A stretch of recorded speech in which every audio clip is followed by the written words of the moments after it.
Yo, it's Go, and welcome to the video. A few hours after the pre-patch went live yesterday, stepped into Hyjal and Black Temple with a brand new guild I'm in, and I haven't had this much fun in a raid since the last week of Naxxramas in Classic. We have two Boomies in the guild, myself and Adelaide, and we were just chasing each other, going back and forth for the top two spots on every single boss fight, it felt like. So let's take a quick look at some of the DPS I was doing, and also take a look at some of the top DPS Boomkins are doing in Sunwell. Since we started off in Hyjal, I'll go over those bosses really quick. Every boss was under a minute. Things were just melting. Archimonde was even a minute and a half and was a little bit buggy with the knockback thing, the airburst mechanic. It would target one person but then knock the tank back, so we had a little bit of issue with that. Started off the night with a 4500 DPS fight for Rage. I got slept twice back to back on Anatheron, so after feeling amazing on Rage, it just went the complete opposite direction, and Anatheron just felt terrible. Kazragol didn't have any mana issues from the mana drain at all, and just got to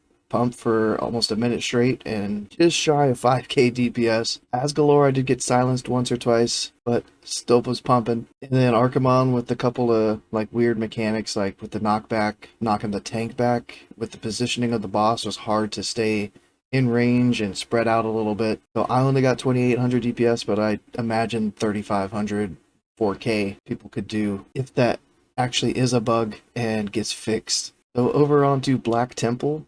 Couple of 5k plus DPS fights right off the bat, Nagentis and Supremus. We didn't even have like one title shield fade for Nagentis, with it being only 45 seconds. Supremus didn't have a kite phase. Shade was great, got to Starfall, all the little ads up top, and then I think I only got maybe 4 Starfire casts in my first Lunar on Shade, and it was dead like 10 seconds. It was so quick. Core Fiend, we got to pump. Only one person had to do the skeletons, the 5-4-3-3-3 thing, control those. Blood Boil, it was maybe 5 seconds after the first person got the Blood Boil mechanic, and Blood Boil was just down. ROS, I don't think we bloodlusted anywhere. 3 phases went so quick, but we should have bloodlusted and could probably get 4K plus on ROS. Mother Shaz was a weird one for us because we tanked it in a spot I haven't tanked it at before. We tanked it under like the little fish, like halfway down the hallway. So all that travel time really lowered my DPS on that fight and extended the fight time like an extra 15-20 seconds. But I was seeing people with over 5k DPS on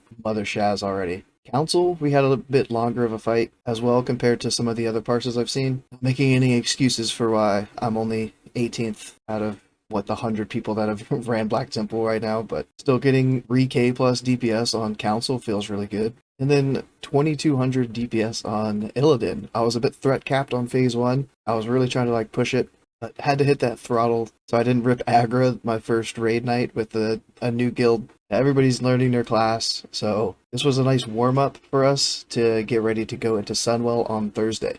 Before taking a look at Sunwell and how things are going for Boomies in there, I'll quickly go over my gear and talents. I didn't get many off pieces to upgrade from my tier 5. I just got rid of my tier 5. I was tired of having it. I had it for so many phases. Great set. I loved having it, but it was time to move on. I think it still could perform very well in the pre-patch and get some really nice juicy Starfire crits, but I'm over it, so I switched with what I had. I'm rocking a 5-piece tier 6 set with leggings of the channeled elements, cover of Ursoc the Mighty, the Sun King's Talisman, shoulder pad of Knowledge Pursuit, Cloak of the Illidari Council. You notice a pattern there, everything is just crit spell power. Still rocking Reign of Misery and Heart of the Pit, and for rings I have Ring of Omnipotence and Mana Attune Band. The trinkets, Skull, love Skull still, Icon, just can't get rid of that thing. I've had it since phase 1. It's one of those slots that I could never get an upgraded trinket for. But what I did when coming up with this set was try to just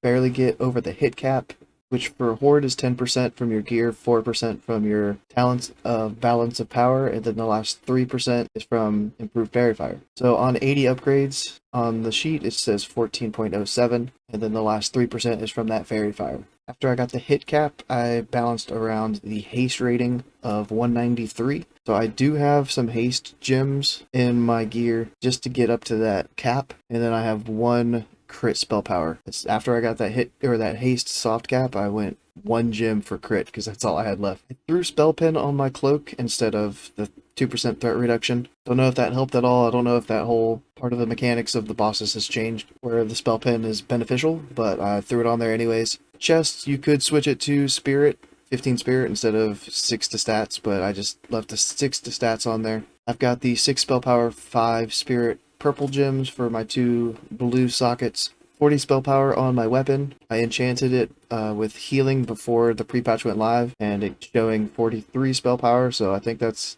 not available if you didn't already enchant your weapon with healing power. So if you see people with 43 spell power, that's how they got it. And then another interesting enchant was the sure-footed enchant on my boots. It got me just over that hit cap and added a little bit of crit. And for the talents, I had every last point in the balance tree, all 61. I didn't put any in the resto. We had a resto Druid to cover improve Mark of the Wild, so I decided to skip those 2 points. I wasn't too interested in 2 points in Furor either, or any points over in Furor. I just kept everything simple in the balance tree. And the main things I think that would be different from my spec to a lot of other people's specs would be I put 1 point into Genesis instead of Moonglow. Genesis benefits hurricane damage, and there's so much trash. I went for an overall spec, and I took a gamble that I wouldn't have much mana issues, so I didn't put that point in Moonglow. I tossed it over to Genesis to get down to the 3rd tier and fill out the rest of the tree. And I literally have everything filled out except for Brambles and Dream State, because again, was banking on not having too many mana issues. Did have to drink a little bit more on trash than other people were, but I don't plan on making any changes to the spec to go into Sunwell tomorrow. And then I have 2 out of 3 points in Alkin Frenzy. I can't not have Alkin Frenzy. I know a lot of people say it's just a PvP talent mainly, but it procced on a bunch of bosses, even in Black Temple and Hyjal.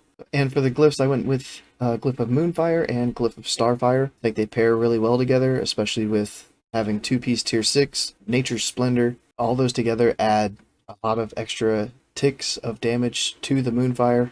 So as long as you can get those 3 Starfire casts off to extend Moonfire by 9 seconds, then your Moonfires do a lot of damage.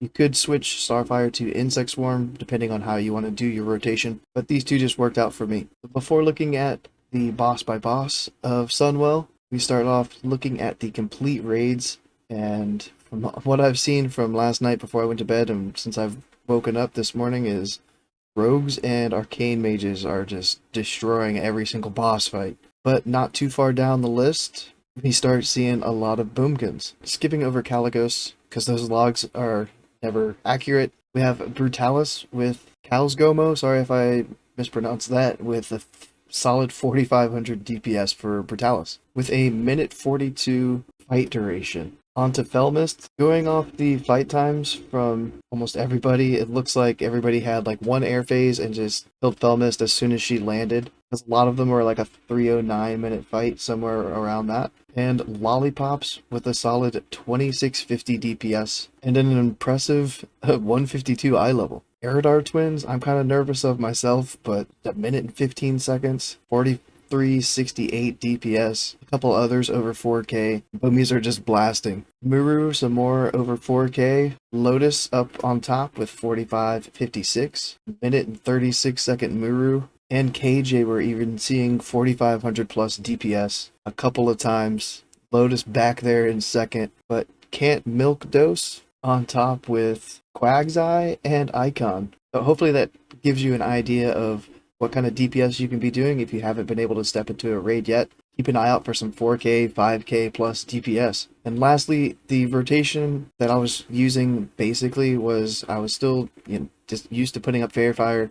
So I would Fairy Fire. I switched it up a couple times, like just throwing things out there at the start of the fight. But I was trying to get either like maybe an Insect Swarm, Moonfire, and then Treants right before Lust, which was usually a couple seconds into the fight, so tried to get those down just in case. But I did make sure that I had Moonfire up first, and then I would Wrath, and Wrath until I got a Lunar proc, and then extend that Moonfire almost every single boss fight, I think, that first Moonfire, with the first couple Starfires of the Lunar phase, and Moonfire usually lasted the whole Lunar phase without having to reapply it during the Lunar Eclipse.